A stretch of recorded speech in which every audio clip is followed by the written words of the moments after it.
It has an indifferent theme and nature unlike any other MCU movie before, and that is what I like about this movie especially. So I just watched Fantastic Four. First steps, here's my review spoiler free.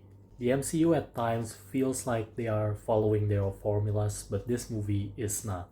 It's able to reinvent itself and creates its own separate world. It feels futuristic but has its own niche and unique world building. It has an indifferent theme and nature unlike any other MCU movie before, and that is what I like about this movie especially. This is actually one of the movies where their world, their Earth 828, actually faces the consequences of the destruction that is faced in the movie. I really like how their own world actually helps the Fantastic Four, not just the Fantastic Four doing their own work. The CGI and of course the space scenes in this movie is actually colossal and top notch. Like you can feel it's so immersive and what's at stake up there.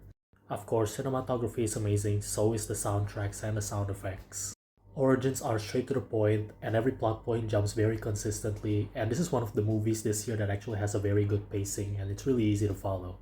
Galactus is actually scary and surreal. Oh boy, so threatening and actually so cryptic about his nature in devouring planets. I think Shalabal Silver Surfer is actually a very great addition to the MCU and how it serves as a villain for the Fantastic Four. And like the villains, every character, every protagonist in this movie has its own spotlight. I have to admit I did doubt Pedro Pascal's performance, but his performance as an avid, brilliant, but also very fragile scientist and thinker. But to me, Johnny Storm stole this movie. He was a very surprising character and he actually had an arc and actually had a great contribution to the story. Shout out to Joseph Quinn, he's able to bring that Johnny Storm.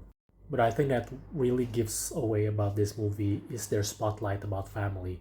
How family is about exploring and being part of something bigger than ourselves. And I like that the movie's message is about that. When it comes to the cons, when it comes to characters making decisions, flawed decisions especially for plot purposes, I totally understand that. But I think there was actually two flawed decisions that certain characters make that I often like question why did they actually do it. Like I feel it's a bit unnatural and out of character. Like it keeps bugging my head and I think it kind of takes away for me about the movie and why that decision is affecting the whole plot as a whole. Watch the movie and you'll actually know what those two decisions I'm actually talking about. And this is just a me thing, but the movie didn't really delve much or give some continuity or clues about what's going to come in the Avengers Doomsday. Like I expect that they may actually give a little teaser, but overall I think only the post credits did that. Overall, I would rate this movie at a 9.0 out of 10. For its entertainment skill, I would rate it at a 9.5 out of 10. But of course, what about you? Share your comments down below. Be sure to stay tuned for the comparison between Fantastic Four and Superman. Subscribe and voila!